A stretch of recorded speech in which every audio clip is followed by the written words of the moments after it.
Shalom, shalom, mis amados, mis amadas, bienvenidos a esta plataforma CADE. Le habla su hermano y su amigo Luis Fernando Graciano desde la República Dominicana. Para nosotros es un gran honor y un gran placer estar aquí nuevamente, como cada martes, en esta plataforma llamada CADE, Conceptos Adecuados de Edificación. Hoy continuaremos la enseñanza que iniciamos el martes pasado, titulada El entendimiento espiritual de los 7 días de la creación. Hoy vamos a estudiar los días restantes, el cuarto, el quinto, el sexto y el séptimo, y concluiremos con unos principios más que están revelados en el libro de Génesis. Así que permítame iniciar dándole las gracias por su participación, gracias por su tiempo, gracias porque nos abre la puerta para nosotros poder enseñar estas verdades bíblicas para la bendición de todos nosotros. Así que comencemos con el entendimiento espiritual de los 7 días de la creación, parte 2. Hoy vamos a aprender, entre tantas cosas, lo siguiente. Vamos a aprender el significado espiritual de las especies que Dios nombró en el quinto y sexto día. Aquellos que son los peces del mar, las aves de los cielos, el ganado y todo animal y las bestias del campo. Aprenderemos también que el Eterno ordenó que a través de la obediencia de la Torá, el hombre estaba supuesto a gobernar sobre el reino del Satán. Aprenderemos que a través de la desobediencia de la Torá, de las palabras de Dios, que Él no ha ordenado, Él ha establecido un orden divino de gobierno para nosotros, pero cuando se desobedece las palabras de Dios, el orden se invierte. Los que están supuestos a gobernar comenzarán a ser gobernados. ¿Gobernados por quién? Por el reino de las tinieblas. El reino de las tinieblas, cuando usted desobedece los mandamientos, lo gobernará usted. Aprenderemos también el significado espiritual del séptimo día de la creación, el Shabbat. También aprenderemos el significado espiritual de lo que significa el árbol de la vida en el jardín del Edén. También aprenderemos que Adán es un tipo, es una tipología del Mesías Yeshua, y que el Eterno creó a Adán como rey sobre toda la tierra, y el Eterno deseaba que Adán gobernara y reinara sobre la creación que él había creado. También aprenderemos que el Satán, mis amados, siempre ha deseado cambiar la Torá, las palabras del Señor, y hacer que el hombre, nosotros, el hombre, peque por desobedecer. También conoceremos el principio espiritual, que hay grados de recompensa en el cielo y grados de castigo en el Seol, y que el Satán está maldito por encima de todo lo que está en el Seol, o sea, en el infierno, y maldito por toda la eternidad. Aprenderemos también que Adán es un tipo del Mesías, y que la incisión que Dios le hizo cuando lo llevó a dormir en el costado de Adán fue para crear a Eva, y esto representa las heridas que recibió Yeshua cuando murió en el árbol por la redención de la humanidad. Aprenderemos que el matrimonio de Adán y Eva en el jardín del Edén, mis amados, espiritualmente hablando, representa al Mesías Yeshua casándose con su novia, que es Israel. Aprenderemos también que Eva fue engañada por la serpiente en el jardín del Edén, pero Adán no lo fue. Al hacerlo, Adán no tomó su lugar de autoridad sobre la creación que Dios le había asignado, donde le había delegado autoridad, y por lo tanto cometió su pecado en una manera abierta delante de Dios, una rebelión abierta. Aprenderemos también que los juicios que el Eterno anuncia, que los involucrados en cometer pecado, violación de la Torá, de las instrucciones de los mandamientos del Señor en el jardín del Edén era una sombra profética, era un eco, un cuadro del plan de redención de Dios, que se llevaría a cabo nada más y nada menos que a través de Yeshua HaMashiach. Aprenderemos que la provisión también en esta lección de hoy, que el Eterno proveyó cubrir la desnudez de Adán luego de que había violado el mandamiento y de Eva en el jardín del Edén a través de la muerte de un animal. Y esto era una imagen profética del plan del Eterno de expiar al hombre. Esto es lo que vamos a aprender en el día de hoy. Así que prepárese, ponga mucha atención porque ya damos inicio a esta lección del día de hoy. Entendimiento espiritual de los 7 días de la creación. Nos toca aprender el 5.º día de la creación. ¿Cuál es el significado? ¿Qué nos enseña Dios el 5.º día de la creación? En el 5.º día de la creación podemos ver que Dios nos enseña la Torá, la enseñanza, la instrucción del agua, del aire y de las criaturas terrestres. Ahí tenemos la enseñanza del agua, del aire y de las criaturas terrestres. Podemos ver primeramente los grandes monstruos marinos. La palabra que se utiliza en el original hebreo es la palabra hebrea 8577 del diccionario Strong y es la palabra tanín. Muchas veces es traducido por ballena, pero es un gran pez. La traducción sería mejor un gran pez. Como la ballena es un gran pez, siempre se ha asociado el tanín a la ballena. Lo segundo que podemos ver aquí en esta enseñanza son las aves. Y lo tercero que podemos notar en el 5.º día es el ganado, las serpientes, esto es muy importante, y las bestias. Usted ve, la primera mención de la palabra serpiente y la palabra bestias es en el 5.º día de la creación. Esto tiene un significado muy poderoso. Ahora, Fernando, explícame qué significa eso. El significado espiritual de estos 3 elementos que hemos visto que Dios nos enseña el 5.º día de la creación, dígase, los monstruos marinos, las aves, el ganado, la serpiente y las bestias, es una tipificación, una imagen de la carne, de la inclinación al mal que el hombre tiene dentro de sí mismo. Y también es un símbolo del reino del Satán, de las tinieblas, lo que fue enseñado en el primer día. ¿Se acuerdan? El primer día enseñamos que el primer día representaba la enseñanza de la luz y la oscuridad. Vemos en el 5.º día donde Dios llena estos espacios. Es ahí donde Él llena esos espacios. Dentro de la luz está el reino de Dios, representa el reino de Dios. Y representan los que viven dentro del reino de Dios, que somos nosotros, los creyentes en el Mesías Yeshua, que obedecen los mandamientos.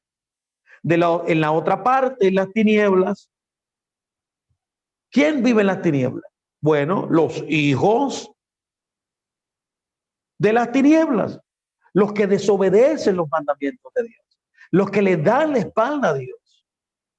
Por eso es una simbología de la carne y del reino del Satán. Esto es muy importante. Este es el 5.º día. Permítame introducirlo ahora en el 6.º día. El 6.º día de la creación, podemos notar que Dios nos enseña algo interesantísimo. El 6.º día de la creación tenemos la Torá, la enseñanza, la instrucción del Eterno, creando al hombre. Es en el 6.º día donde Dios crea al hombre, Adán, para que tenga dominio sobre la creación. Esto es muy importante. O sea, Dios nos creó a Adán, a todos nosotros, a la humanidad, con el propósito, y esto es enseñado el 6.º día, de que Adán tenga dominio sobre la creación que Dios lo había colocado, dándole autoridad. Vemos claramente que si Dios creó al hombre el 6.º día y le dio dominio sobre todo lo que existe Le dio dominio entonces todo lo que fue creado el quinto día. La idea de Dios entonces es que Dios le dio dominio a Adán para que tenga dominio sobre los peces del mar, sobre las aves de los cielos y sobre las bestias y los monstruos marinos, que es una tipificación, como usted vio espiritualmente, de la carne y del reino del Satán. ¿Cuántos me están entendiendo hasta aquí?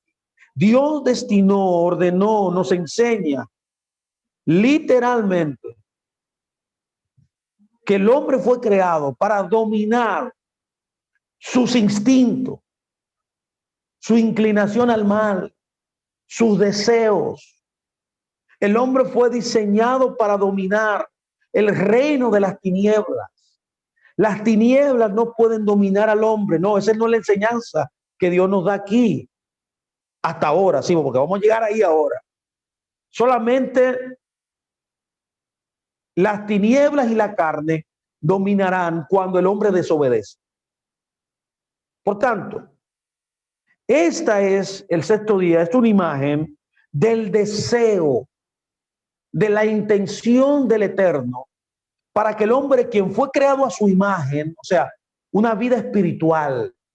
Imagen tiene que ver con una vida espiritual, para tener dominio y señorío sobre el reino de la vida de la carne, que es el reino del Satán, que es el reino de las tinieblas, el cual está representado por los peces del mar, las aves de los cielos, las bestias y los monstruos marinos. La Biblia dice en Génesis 7, 21 en adelante lo siguiente: y murió toda carne que se mueve sobre la tierra, así de aves como de ganado y de bestias, y de todo reptil que se arrastra sobre la tierra, y todo hombre, y todo lo que tenía aliento de espíritu de vida en sus narices, todo lo que había en la tierra murió. Y así fue destruido todo ser que vivía sobre la faz de la tierra, desde el hombre hasta las bestias, los reptiles, las aves del cielo, y fueron raídos de la tierra, y quedó solamente Noé y los que con él estaban en el arca. ¿Usted vio cómo Dios, de una manera espiritual, podemos entender que al morir todo ganado, toda bestia y todas aves, los mismos elementos que él menciona en el quinto día, cuando él destruyó el mundo en el diluvio, es una tipificación de esta destrucción, de este dominio de Dios sobre esas entidades que representan los deseos, la inclinación al mal, la carne y también el reino del Satán. Génesis 9:1-2 dice: bendijo Elohim a Noé, dice, y a sus hijos, y les dijo: fructifiquen y multiplíquense, llenen la tierra, y el temor y el miedo de ustedes estarán sobre todo animal de la tierra. Escuche muy bien. Y sobre toda ave de los cielos, y en todo lo que se mueve sobre la tierra, y en todos los peces del mar, en sus manos son entregados. ¿Puede notarlo? Claramente este verso nos está diciendo que el hombre fue ordenado, fue instruido y fue enseñado que cuando el hombre vive en obediencia a los mandamientos de Hashem, a los mandamientos del Creador, siempre estará en dominio sobre sus deseos, sobre la inclinación al mal, siempre estará gobernando sobre el reino de las tinieblas. El libro de Éxodo 9:22 dice, está escrito: y el Eterno dijo a Moisés: extiende tu mano hacia el cielo para que venga granizo en toda la tierra de Egipto, sobre los hombres y sobre las bestias. Oye, vio, y sobre toda la hierba del campo en el país de Egipto. ¿Por qué menciona aquí también, aparte de las bestias, aparte de los hombres malvados que había en Egipto, menciona la hierba también? Porque la hierba es una representación de la simiente maligna que hay en la tierra, que hemos estudiado en el libro 3. Es una tipificación espiritual de los malvados, de los desobedientes de la Torá. Es muy importante entender primero que los peces en la escritura representan personas. Eso lo dice el libro de Ezequiel 47, dice 9, verso 10. Y toda alma viviente que nadare por donde quiera que entrar en todos estos dos ríos vivirá. Y habrá muchísimos peces por haber entrado allá en las aguas. Y recibirán sanidad y vivirá todo el que entrase en este río. Y junto a él estarán los pescadores. Y desde Engadí hasta Englaín será su tendedero de redes. Y por sus especies serán los peces tan numerosos como los peces del mar. Tú ves que los peces son una tipificación de persona en la escritura. Lo segundo que podemos notar es que los pescadores es el pueblo de Dios. Significa espiritualmente el pueblo de Dios pescando personas en el mundo. Una de las labores que Dios nos ha dado a todos nosotros como hijos de Hashem es pescar personas. El libro de Habacuc 1:14 nos lo recuerda. Dice, y haces que sean los hombres como los peces del mar. Usted ve, aquí claramente dice que los peces del mar son una tipología de los hombres. Como reptiles que no tienen quien los gobierne. ¡Wow! Note también que dentro de la palabra, los peces que están dentro de las redes, muchos de esos peces son una tipología de los malvados. El libro de Eclesiastés 9:12 dice, porque el hombre tampoco conoce su tiempo, como los peces que son presas en la mala red. ¿Se acuerda usted la parábola que nos enseñó nuestro maestro Yeshua cuando habló de la red? Dentro de esa red habían peces buenos y peces malos. La Biblia dice en el libro de Eclesiastés, y como las aves que se enredan en lazo, así son enlazados los hijos de los hombres en el tiempo malo, cuando cae de repente sobre ellos. Es interesante también notar que Dios hizo a sus seguidores pescadores de hombres. Mateo 4:18-19 dice, andando Yeshua junto al mar de Galilea, vio a dos hombres, uno de ellos Simón, llamado Pedro, y su hermano Andrés, que echaban la red en el mar, porque eran pescadores. Y les dijo, escuche, vengan en pos de mí y los haré pescadores de hombres.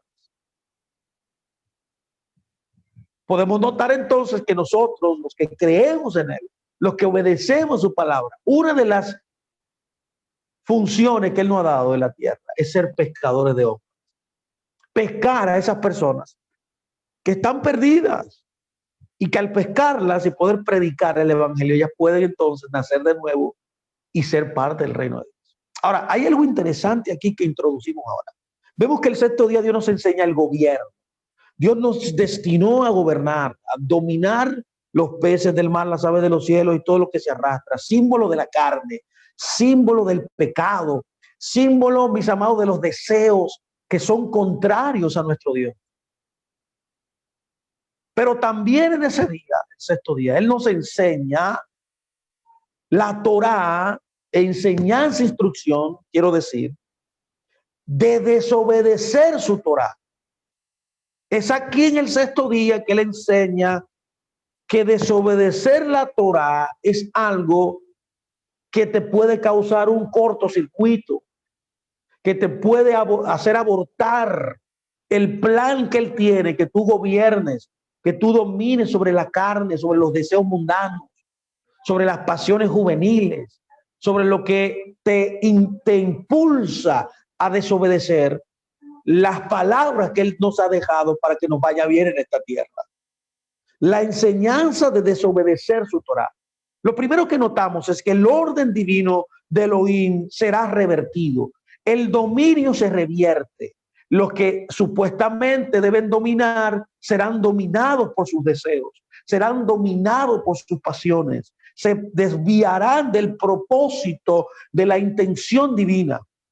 La carne es una manera de decir los deseos, o también las personas que voluntariamente deciden obviar, darle la espalda a la palabra de Dios. Son los hijos de la noche. Por tanto, la carne debe reinar sobre el espíritu y los hijos del día cuando se desobedece. Cuando se desobedece la Torá, los hijos de la noche reinarán sobre los hijos de la luz, que son los que obedecen los mandamientos. El libro de Deuteronomio 28, versos 15 y verso 25, nos dice lo siguiente. Pero acontecerá, escuche bien, acontecerá, sucederá, pasará, que si no oyes la voz de Hashem, tú Elohim, para procurar cumplir todos sus mandamientos y sus estatutos que él te proclama, te intimó hoy, vendrán sobre ti todas estas maldiciones y te alzarán y te alcanzarán. El Eterno te entregará derrotado delante de tus enemigos.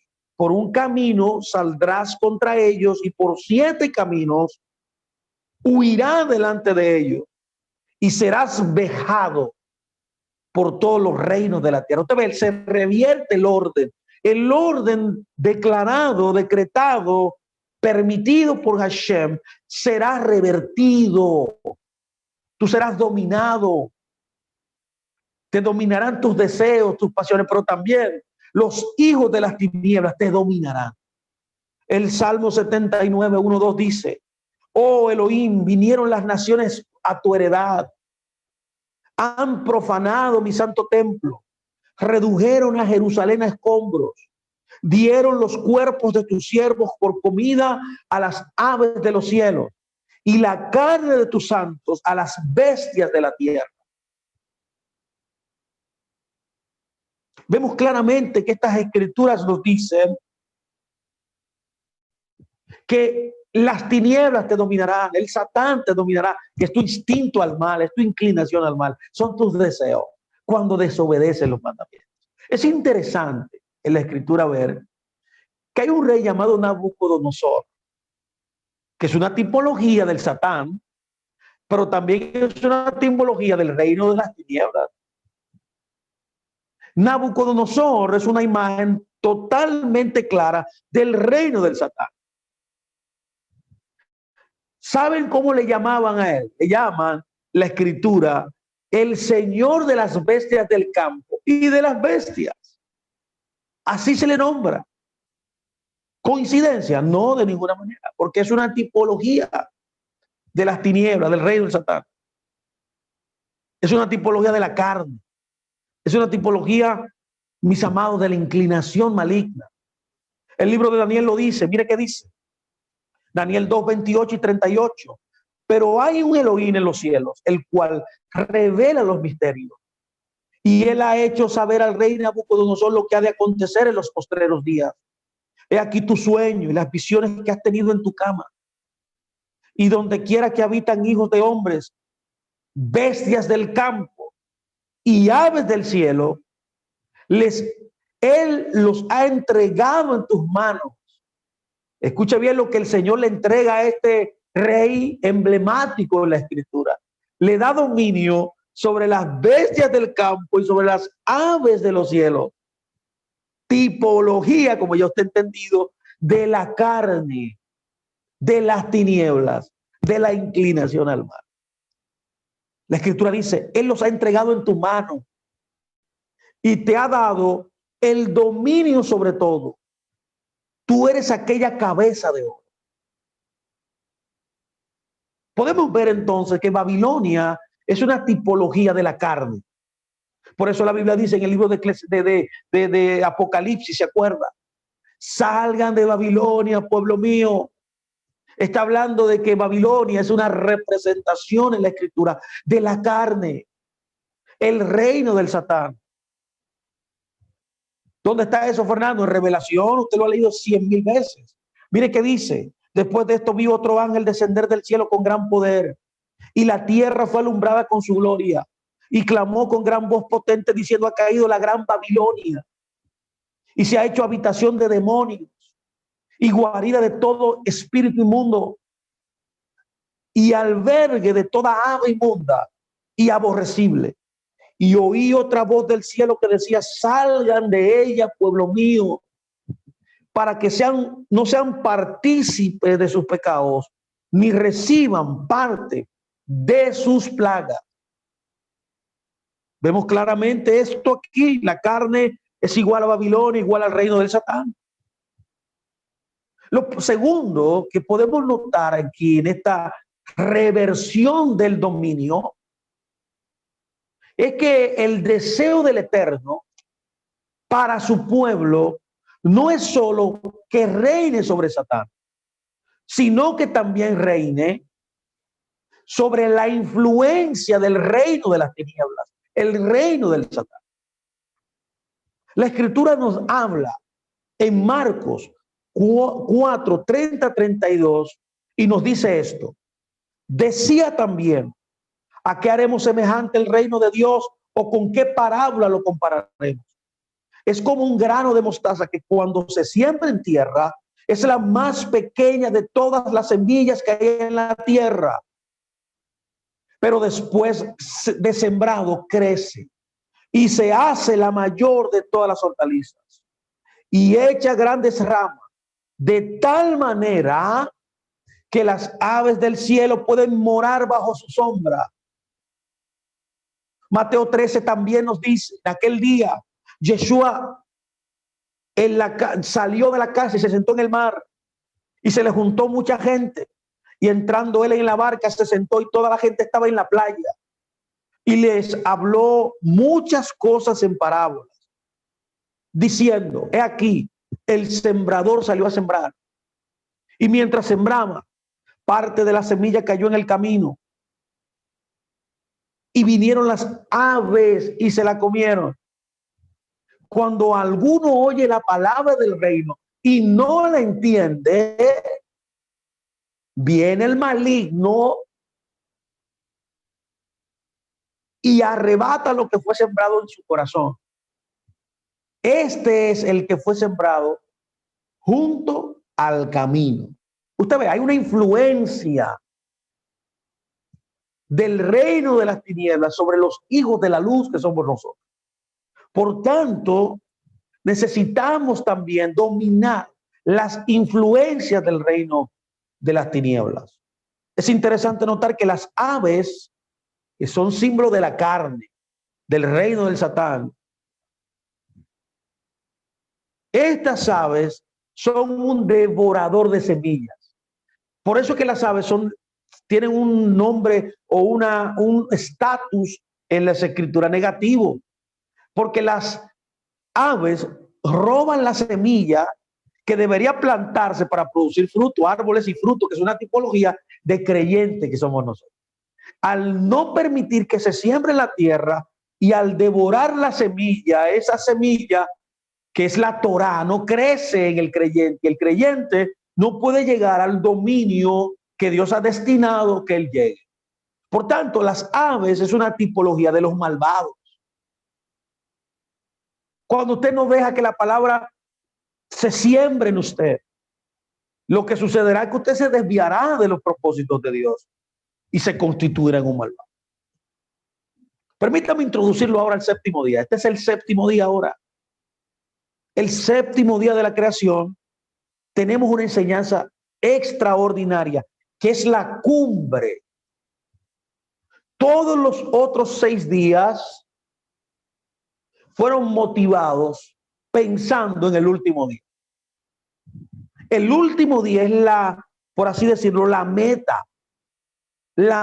de los otros principios.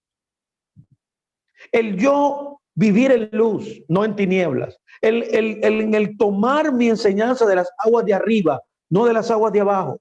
El convertirme en la simiente de Dios en la tierra, conforme a su imagen. No la simiente de la serpiente.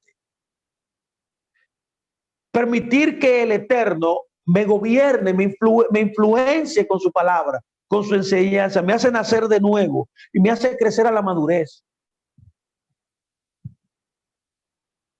Cuando Dios crea el quinto día, crea la carne, la influencia del mal. Pero el sexto día me crea y me dice: tú vas a dominar sobre el mal. Esta dinámica es para el hecho, para el propósito, nada más y nada menos de la enseñanza que recibimos el séptimo día. El séptimo día Dios nos enseña, nos instruye de la enseñanza, la Torá, del descanso. Cuando tú obedeces el plan de Dios en los previos 6 días, entras en el descanso de Dios, entras en el reposo de Dios, entras en la plenitud del deseo de Dios, que es que tú vivas en shalom, en descanso en tu vida. Descanso es igual al Mesías de Israel.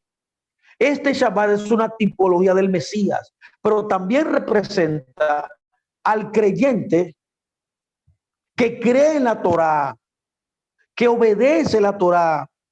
También es una simbología profética, también el Shabbat semanal, el séptimo día del milenio. Tal cual sucederá en el milenio, sucede cada semana cuando tú guardas Shabbat. Es la misma sensación. Cuando tú guardas los mandamientos de Dios, también entras. Es como si tú tuvieras ya la era mesiánica. Por tanto, la era mesiánica también es una tipología, espiritualmente hablando, de la eternidad. Se puede entonces experimentar descanso, eternidad en la tierra, aunque todavía en su plenitud no ha llegado. Sí, cada Shabbat, cuando obedeces el mandamiento de descansar, hablando de forma física, porque 6 días trabajas y el séptimo descansas, estás experimentando la eternidad en la tierra. Elohim siempre deseó, siempre, que el hombre entrara en su reposo, que el hombre viviera en descanso por obedecer la palabra. Usted ve, el dominio, el descanso también, igual que el dominio. Fuimos creados el séptimo día para dominar y es basado en la obediencia a los mandamientos. La desobediencia produce una reversión del dominio. Dios te quita el dominio y te hace el dominado por tus propios deseos, por tu propia inclinación al mal, por el reino de las tinieblas. Pero cuando tú obedeces, estás en dominio. Es igual aquí, el descanso en tu vida, el experimentar plenitud en tu vida, el experimentar la eternidad en tu vida. Es que Dios nos está enseñando aquí este séptimo día. Es a través también de la obediencia a los mandamientos de Hashem. El libro de Hebreos 3:15 dice: entre tanto que se dice, si oyen hoy mi voz, no endurezcan sus corazones como en la provocación. Quienes fueron los que habiendo oído lo provocaron. No fueron todos los que salieron de Egipto por mano de Moisés, y con quienes estuvo disgustado 40 años. No fue con los que pecaron, cuyos cuerpos cayeron en el desierto, y a quienes juró que no entrarían en su reposo, sino que aquellos que desobedecieron. Y vemos que no pudieron entrar a causa de la incredulidad. Incredulidad que puede definirse por desobedecer los mandamientos de Hashem. Puede notar aquí que los mandamientos de Hashem son la base de toda la existencia. El libro de Hebreos 4:1-12 también nos dice: tengamos pues, dice temamos pues, no sea que permaneciendo aún la promesa de entrar en su reposo, alguno de ustedes padezca no haberlo alcanzado. Porque también a nosotros se nos ha anunciado las buenas nuevas como a ellos.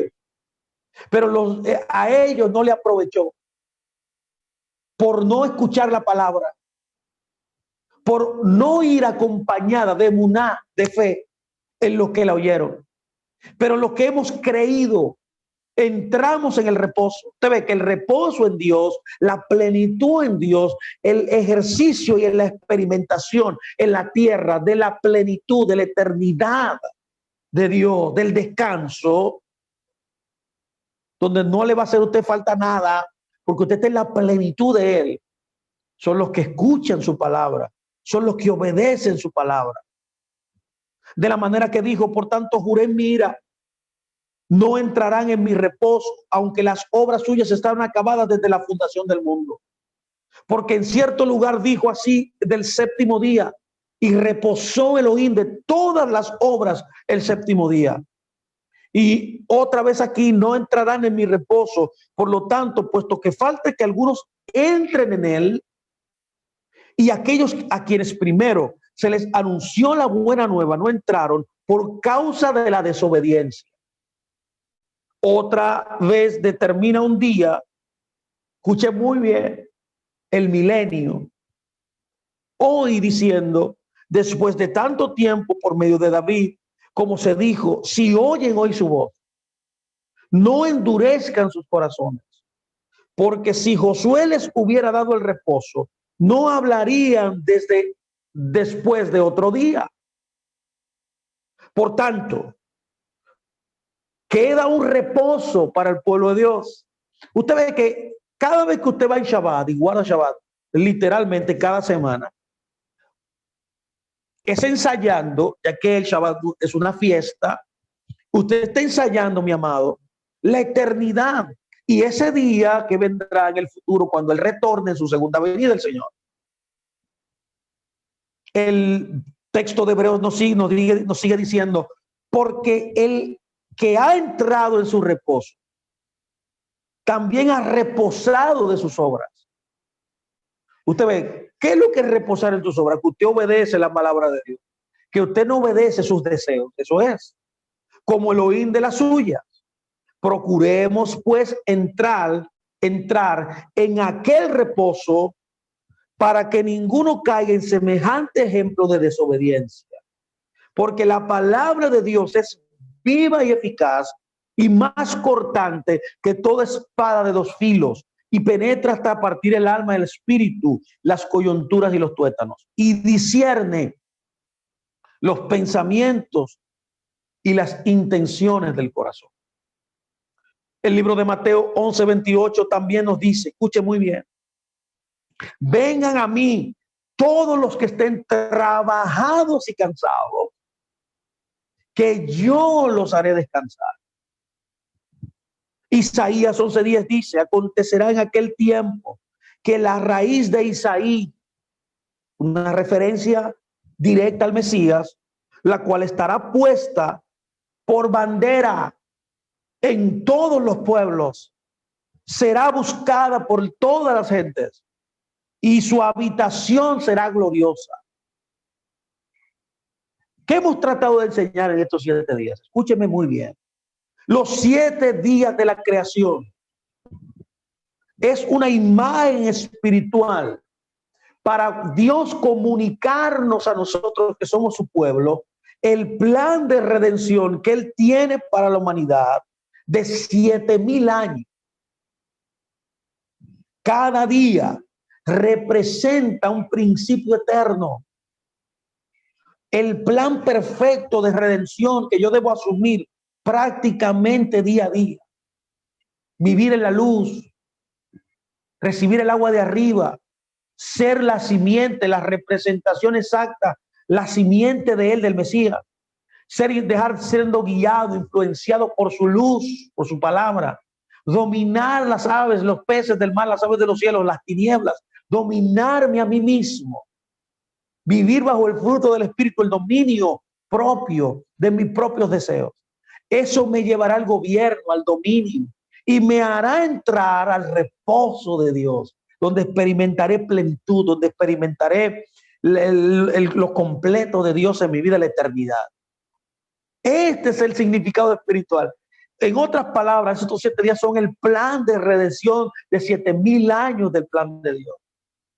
Que cada día yo lo vivo. Cada día experimento esa redención que he recibido ya a través de la Pascua, del sacrificio expiatorio de mi Señor. Ahora, permítame seguir avanzando aquí en este estudio de hoy. Aquí hay una parte importante que profundiza aún más de Génesis 3, es donde podemos notar en Génesis 2, Génesis 3, donde podemos notar Génesis 2, perdón, Génesis 3, no solamente Génesis 3, Génesis 2 y Génesis 3, donde podemos notar aquí algunos principios ahí y elementos donde vamos a entender su significado espiritual. Lo primero que quiero que usted vea es que era el árbol de la vida en el jardín del Edén. Esto es muy importante.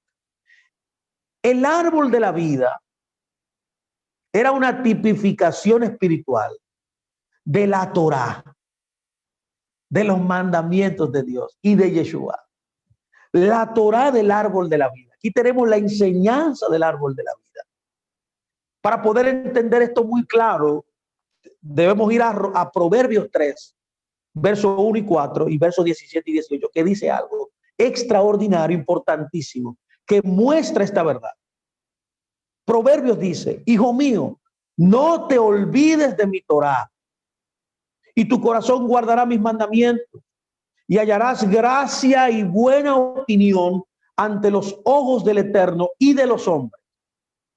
Bendito el hombre que haya la sabiduría y que obtiene la inteligencia, y sus caminos son caminos deleitosos, y todas sus veredas paz. Ella es árbol de vida. Escuche bien, a los que de ella echan mano, y benditos son los que la retienen. Literalmente podemos notar que la instrucción del árbol de la vida en el jardín de Edén era una significación literal de la Torá del Señor, de la Torá Hakadosh, de la palabra del Eterno. Ese árbol significaba el consejo de Dios. Es lo que nos dice el libro de Salmos 19, 7, 8, 10. Dice: la Torá del Eterno es perfecta, convierte el alma. El testimonio de Hashem es fiel, que hace sabio al sencillo. Los mandamientos de Hashem son rectos, que alegran el corazón.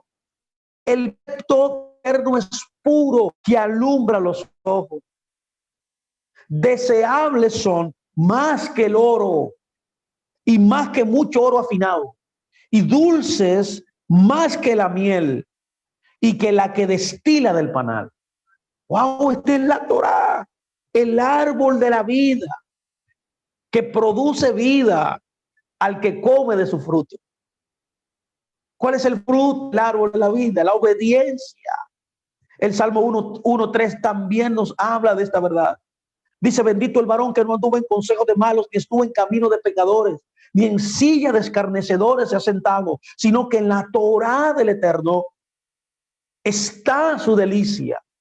Puede notar aquí que la palabra llama a la Torá delicia, y en su Torá medita de día y de noche. Será como un árbol plantado junto a corrientes de agua, que es la Torá también, que da su fruto en su tiempo y su hoja no cae, y todo lo que hace prosperará. Aquí hay una receta para todos nosotros, que todo lo que nosotros hagamos conforme a la Torá, todo prosperará. Cuando obedezcamos los mandamientos, todo prosperará. El libro de Jeremías también tiene la misma idea. Jeremías 17, 7, 8 dice: bendito el varón que confía en Hashem y cuya confianza es Hashem, porque será como un árbol plantado junto a las aguas, que junto a la corriente echará sus raíces, y no verá cuando viene el calor, sino que su hoja estará verde, y en el año de la sequía no se fatigará, ni dejará de dar fruto. El Salmo 92:12 también dice: el justo, o sea, el que obedece la Torá, florecerá como una palmera, crecerá como el cedro en el Líbano. Podemos notar claramente entonces y concluir que el árbol de la vida es la Torá del Señor, es la Torá de Hashem. Pero aquí hay un elemento que quiero también añadir, que es muy importante y está clarísimo. Y es que el Satán, aquí en esta porción de Génesis también podemos ver que el Satán, que es la inclinación al mal suya, los deseos humanos internos que usted tiene, desean siempre sus deseos cambiar la Torá del Señor. Sus deseos son contrarios a la Torá. Así que el Satán siempre buscará cambiar la verdad de Dios. ¿En qué cambiará el Satán? La inclinación al mal, sus deseos, su carne. La Torá, ¿en qué la cambiará? En un engaño, en una decepción, en un delirio. Note lo siguiente, lo primero que quiero que note, que Génesis 3:1 nos habla de la serpiente. ¿Se acuerda usted que el quinto día Dios crea las bestias del campo, crea la serpiente? Dios destinó que el hombre dominara sobre la serpiente. Pero que al hombre desobedecer, ¿qué pasaría? La serpiente dominaría sobre él, ya que la serpiente era una tipología de tus instintos internos, de tus deseos internos de hacer lo que tú quieres, obviando, dándole la espalda al Creador.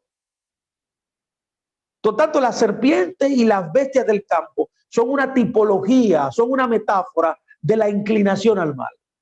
El libro de Génesis 3:1 dice, pero la serpiente era astuta, más que todos los animales del campo que Elohim había hecho, lo cual dijo a la mujer, con que Elohim les ha dicho, no comas del árbol del huerto, de todo árbol del huerto. Lo segundo que podemos notar es en Génesis 3:3, donde nos da una idea de que el Satán cambió la Torá de Elohim. Lo que Elohim había dicho, lo tergiversó, lo cambió. El Señor había dicho en Génesis 2:16-17, un mandato al Señor, y el Satán, la inclinación al mal, tus deseos contrarios a la palabra, dijeron otra cosa, es lo que está tratando de decir aquí. Observe lo siguiente, observe qué dijo el Satán. Génesis 3:3 dice, pero del fruto del árbol que está en medio del huerto, dijo Dios, no comerás de él, ni le tocarás para que no mueras. Ahora mira, observe ahora lo que el Señor dice. El Señor dice otra cosa. Aquí hay un contraste de lo que el Satán dice y lo que realmente el Eterno dice. Lo que el Eterno dice está en Génesis 2:16-17. Mire qué dice. Y mandó Hashem Elohim al hombre, diciendo, de todo árbol del huerto podrás comer, mas del árbol de la ciencia del bien y el mal no comerás, porque el día que de él comas, ciertamente morirás.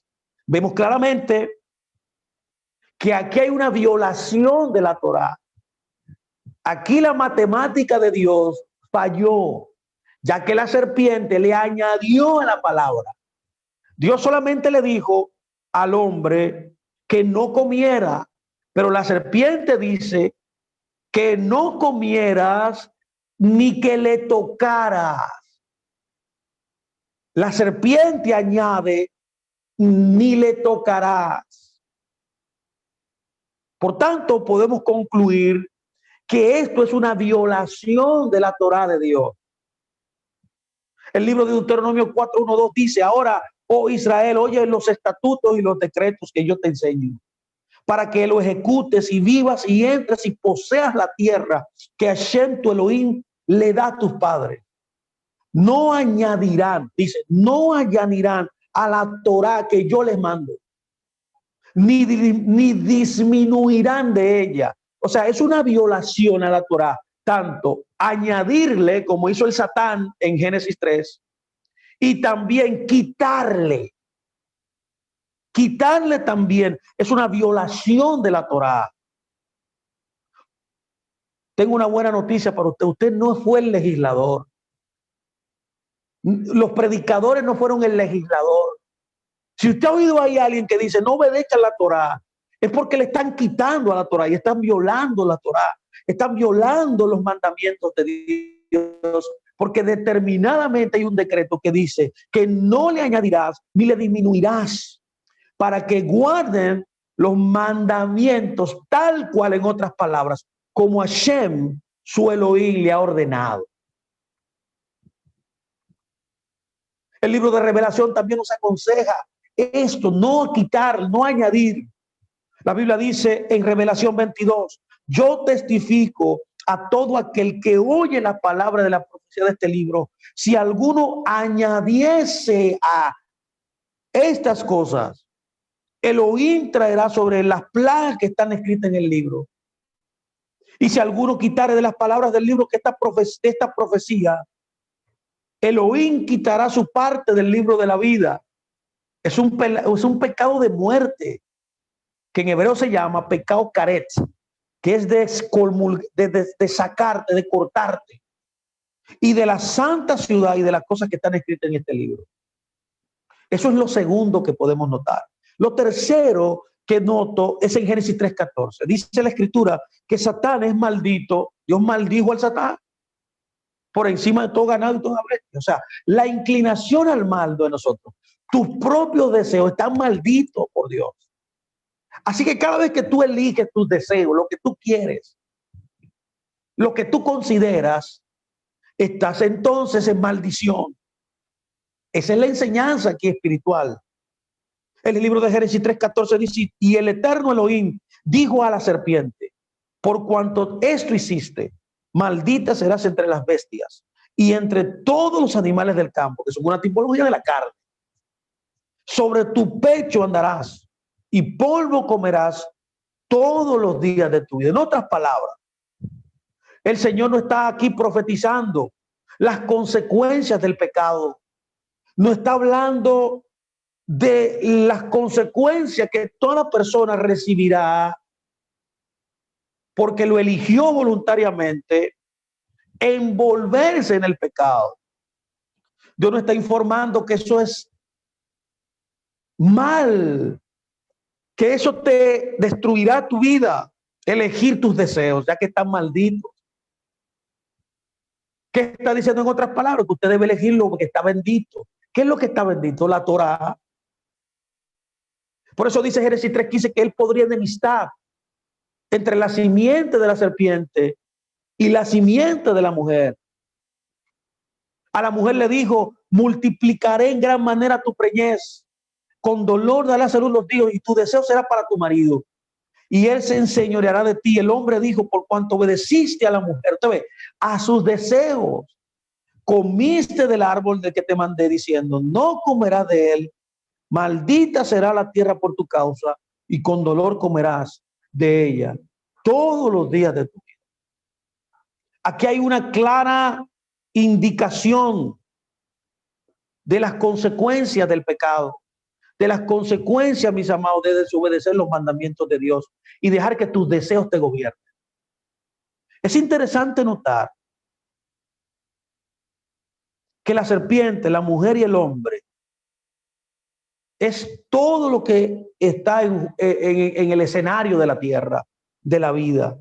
La serpiente es el instinto al mal, ya lo vio, los deseos, el dominio del Satán, por así decirlo, ya lo vimos. La mujer aquí es Israel, es una tipología de Israel, la que iba a traer al Mesías, el redentor de la humanidad. Y el hombre es una tipología del creyente, del hombre espiritual que debe obedecer la Torá. Vemos claramente que Yeshua vino a cumplir la redención total de esta violación a los mandamientos de Hashem. Y esa es la lucha y ese es el escenario que todos nosotros estamos librando en el día de hoy. La mujer en esta historia deseará a su esposo. ¿Quién es la mujer? Israel. ¿Y quién es el esposo? Yeshua, literalmente. Y Yeshua gobernaría sobre ella. Esta es la tipología aquí en Génesis 3:16, cuando Dios le dice que multiplicaría la preñez de ella y que su deseo será para su marido. O sea, está hablando de que el deseo de ella sería para el Mesías. Es interesante ver que la palabra aquí gobernar de Génesis 3:16, cuando dice él se enseñoreará de ti, es la palabra hebrea mashal. Y es una referencia directa al gobierno del Mesías sobre todos nosotros.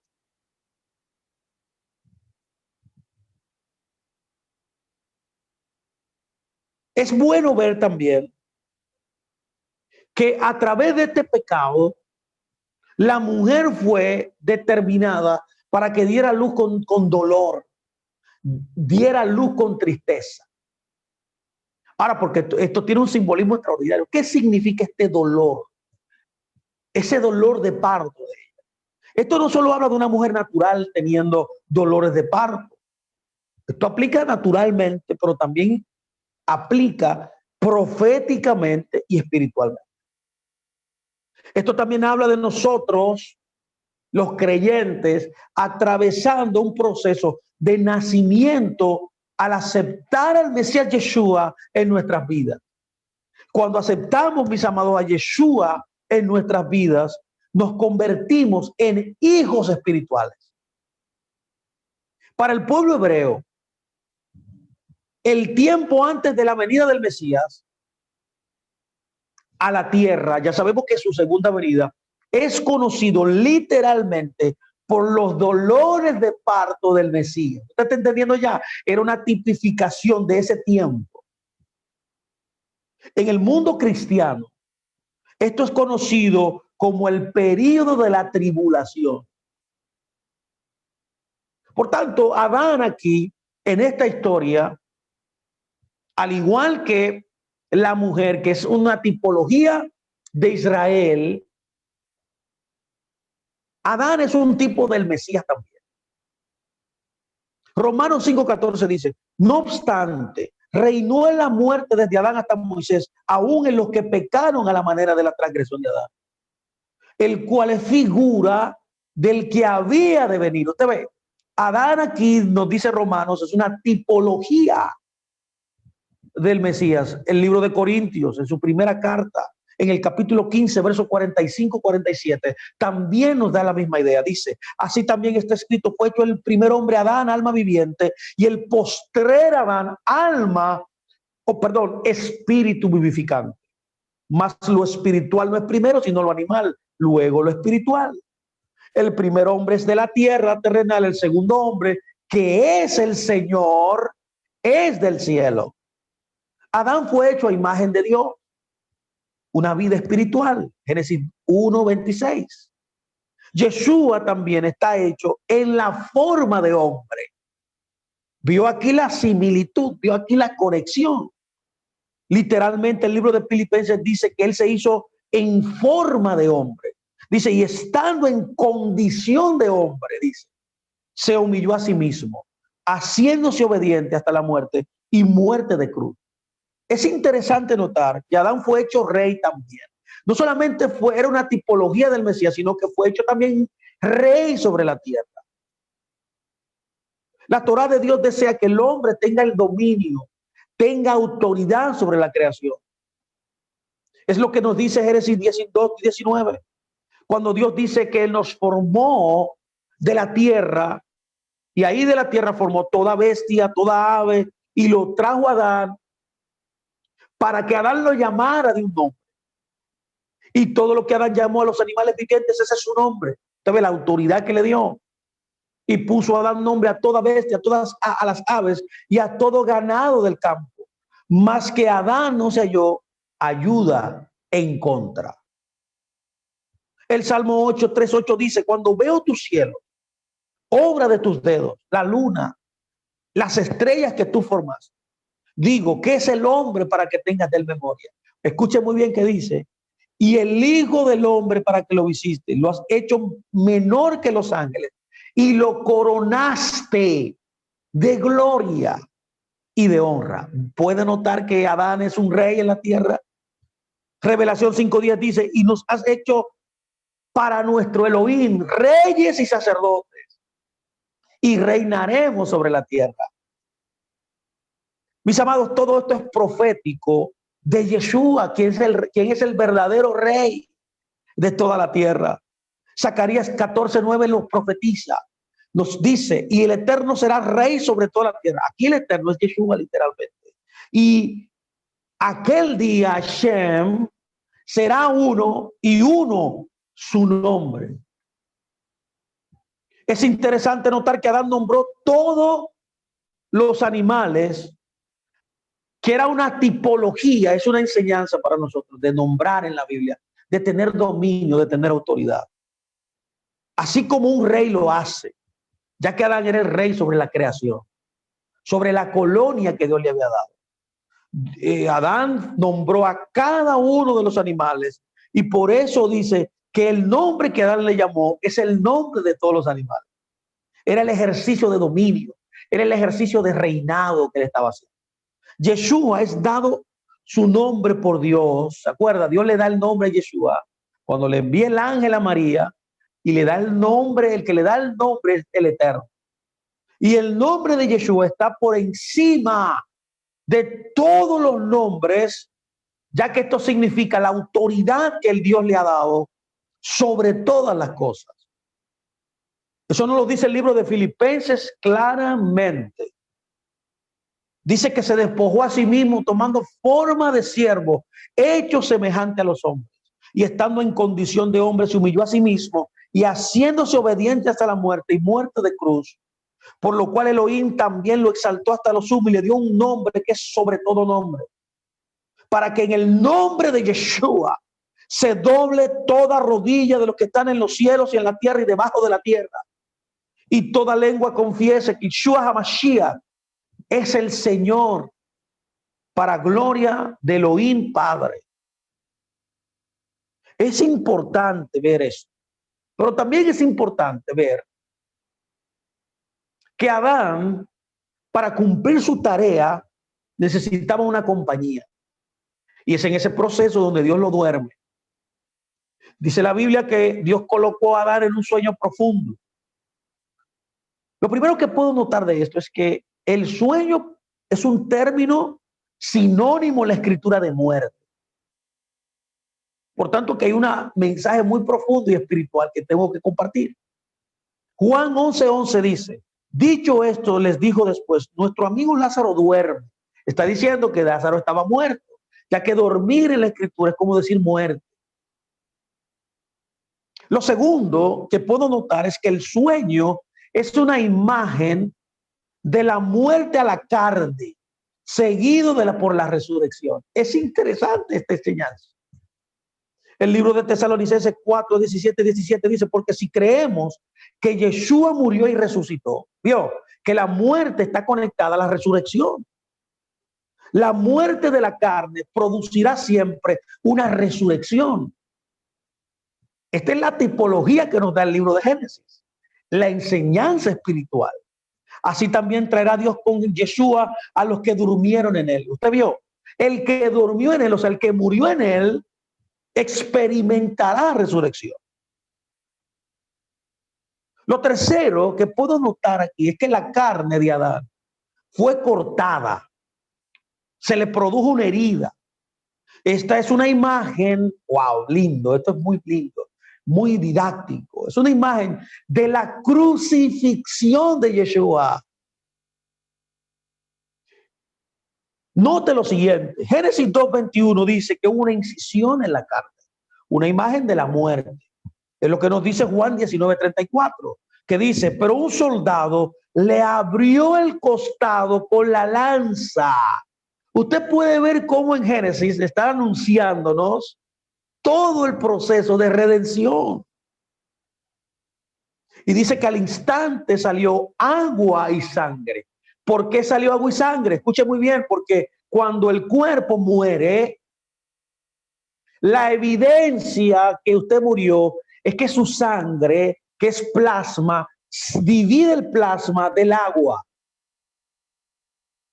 Y en vez de ser plasma solamente dentro, fuera, cuando usted muere, se divide y sale agua. Lo que está diciendo Juan es que él murió literalmente. Por eso dice que al instante salió agua, sangre y agua. Es una indicación, un testigo de la muerte de Yeshua. Que él entregó su alma, porque a él nadie lo mató. La Biblia dice que él entregó su vida.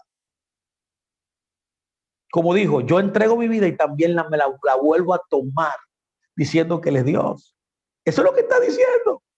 Si él entrega su vida, nadie lo mató y también la vuelve a tomar, es porque él es el Señor, él es Dios. Lo segundo que puedo ver aquí Es que Jesús fue herido por nosotros. La causa por la cual Él dejó morirse, Él se entregó para redimirnos, para cumplir el plan de redención, fue motivado por nosotros, por el pecado del primer día, por el pecado de Génesis. Isaías 53 lo dice, usted lo ha leído. Ay de ti que saques y nunca fuiste saqueado, que haces de lealtad bien que nadie contra ti hizo. Cuando acabes de saquear, serás tú saqueado. O sea, lo que siempre se hará. Y cuando acabes de hacer deslealtad, se hará contra ti. Será exaltado Hashem, el cual mora en las alturas, llenó a Sión de juicio y de justicia. Es interesante también ver que por esta razón el Eterno trajo una mujer. Es por esto que Dios trae a una mujer. Génesis 2:22 dice, y de la costilla, bueno, cuando le hizo la incisión, trajo a la mujer. Esto es muy importante. Aquí hay una enseñanza tremenda. Dice, y del costado que Hashem Elohim tomó del hombre, hizo una mujer y la trajo al hombre. ¿Qué está diciendo Dios aquí? Atiéndame muy bien. Esto es una enseñanza muy buena y muy poderosa. Es una tipología de que el Señor desea casarse con su pueblo. Sabemos que la mujer aquí es Israel y que el hombre aquí es Yeshua. Génesis, por tanto, Génesis 2:22, el traer la mujer al hombre es como si fuera cuando una escolta llevaba a la novia hacia la boda, que es una tipificación en las escrituras de un matrimonio. La Biblia dice en Génesis 2:22, y del costado Elohim tomó del hombre, hizo a una mujer y la trajo al hombre. Éxodo 19 añade algo más. Éxodo 19:17 nos dice que Israel, la novia, fue traída al monte Sinaí, o sea, en una procesión para casarse, ya que el monte Sinaí era la boda la cual el Eterno estaba realizando con su novia Israel. Dios, la novia es traída por Moisés, que es el testigo para la boda. Y también en este caso, el escolta. Éxodo 19:17 lo dice, mire, dice, y Moisés sacó del campamento al pueblo para recibir a Elohim y se detuvieron al pie del monte. En ese momento el monte Sinaí se convirtió como en una jupá, un palio donde se casan los novios hebreos. Es interesante notar que la imagen del matrimonio aquí en Génesis 2:22, mis amados, puede ser vista más adelante en Génesis 23, cuando nos dice la escritura, y dijo entonces Adán, esto es ahora hueso de mis huesos y carne de mi carne, y esta será llamada varona, o sea, Isha, porque del Ish, del varón, fue tomada. Cuando estudiamos esto nos da una imagen extraordinaria. Esta es una imagen de Yeshua comprando a su novia por la sangre que él derramó. El libro de los Hechos magistralmente nos recuerda este hecho en particular. Dice, por tanto, miren por ustedes y por todo el rebaño que el Ruach HaKodesh, el Espíritu de Santidad, los ha puesto por obispos, para apacentar a la congregación, a la novia del Señor, la cual él ganó con su propia sangre. O sea, la muerte, el derramamiento de sangre hizo que él se ganara a su esposa. La sangre derramada es un pago por comprar a la novia Israel. El libro de Revelación 5:9 también dice, y cantaban un cántico nuevo diciendo, digno eres de abrir el libro y de abrir los sellos, porque tú fuiste inmolado y con tu sangre nos has redimido para con tu Dios. Entonces, el intercambio era la muerte, la sangre derramada del Mesías. Y dice de todo linaje, de toda lengua, de todo pueblo y toda nación. Por tanto, el matrimonio de Adán y Eva en el jardín del Edén es una imagen del matrimonio de Yeshua con Israel. Claramente podemos verlo. Cuando notamos también en esta historia que aunque esto es una gran verdad, Adán y Eva pecaron, transgredieron el mandamiento que Dios esperaba que ellos asumieran. De todo árbol del huerto podrás comer, mas del árbol de la ciencia del conocimiento del bien y el mal no comerás. Cuando comen de ese árbol, la Biblia dice que cuando Dios se aparece y lo llama, le dice, ¿dónde estás tú? Y él respondió, oí tu voz en el huerto y me escondí. El pecado produjo que Adán se convirtiera en un huérfano. Cuando era hijo, cuando era rey, se convierte en un huérfano. Podemos notar claramente algo aquí extraordinario. Lo primero que puedo notar es que Eva fue engañada, pero Adán no fue engañado. Vemos claramente cómo Eva fue engañada deliberadamente por sus propios deseos.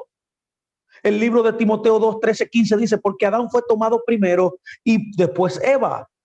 Y Adán no fue engañado, dice, sino que la mujer, siendo engañada, incurrió en la transgresión, pero se salvará engendrando hijos si permaneciera en fe, en amor y en santidad, con modestia. Notamos aquí claramente lo primero, que la mujer fue engañada, Adán no. Lo segundo que veo es que desde que la imagen de la crucifixión sucedió en Génesis 2, 21, cuando le hicieron la incisión, ¿se acuerda? Y el pecado no pasó hasta Génesis 3. Nosotros vemos,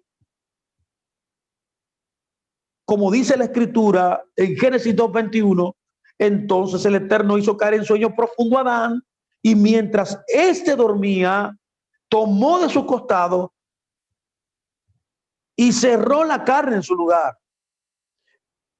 La provisión fue hecha por Dios antes que realmente el pecado sucediera. Usted pudo verlo aquí. Antes de que el pecado sucediera, ya Dios había asignado la provisión de la muerte del Mesías por el pecado que íbamos a incurrir. Es tremendo. Dios antecede el pecado. Lo segundo que puedo ver, lo tercero que puedo notar es que Yeshua fue inmolado desde antes de la fundación del mundo. Y eso lo dice en Revelación 13:8. Y le adoraron todos los moradores de la tierra cuyos nombres no estaban escritos en el libro de la vida del Cordero, que fue inmolado desde el principio del mundo. Wow, esto es tremendo. Yeshua es el Cordero que habla Revelación 13:8 y que es visto en Juan 1:29, que nos dice, en primera de Juan 1:29, que nos dice, y el siguiente día vino Juan a Yeshua, que venía a él, y dijo, es aquel Cordero del Elohim que quita el pecado del mundo. Usted puede notar que antes de que Adán pecara, Dios proveyó ese Cordero. Esto es interesante. Por tanto, Dios mató un animal. ¿Se acuerda? Cuando Adán transgrede el mandamiento, Dios mata el animal. ¿Qué hace Dios con esto? Cubre la desnudez del hombre. Génesis 3:21 dice, y el eterno Dios hizo al hombre a su imagen, le hizo túnicas de pieles. Dice, Dios hizo al hombre y a su mujer túnicas de pieles y los vistió. Dios mató un animal y proveyó la piel del animal para cubrir la desnudez de Adán y Eva. Es de aquí donde se tiene la tradición en Israel que todos los sacerdotes, cuando le llevaban el sacrificio, ellos se quedaban con la piel de los animales. Génesis 3:21 dice que Dios los vistió con túnicas. Túnicas aquí es la palabra hebrea 3801 de la Concordancia Strong, que literalmente tiene la raíz de cubrir,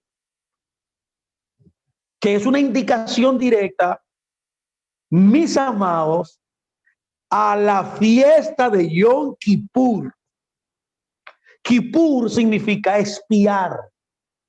Lo que Dios está haciendo aquí en Génesis 3:21 es celebrando por primera vez en la historia la fiesta de Yom Kippurín, que tiene su raíz también en la palabra cubrir.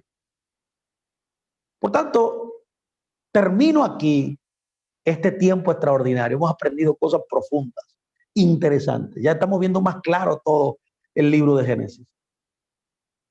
Aquí vemos entonces a Dios proveyendo sacrificios de animales, no para quitar el pecado, no, sino para cubrir el pecado, que es otra cosa. Dios no quita el pecado. Dios lo quitará cuando Él retorne, la segunda venida. Ahora, cada Yom Kippur, Él cubre el pecado en un año y te libra de toda consecuencia. Mis amados, gracias. Que el Señor me los bendiga y los guarde y haga resplandecer su rostro sobre todos ustedes. Esperamos que estas enseñanzas estén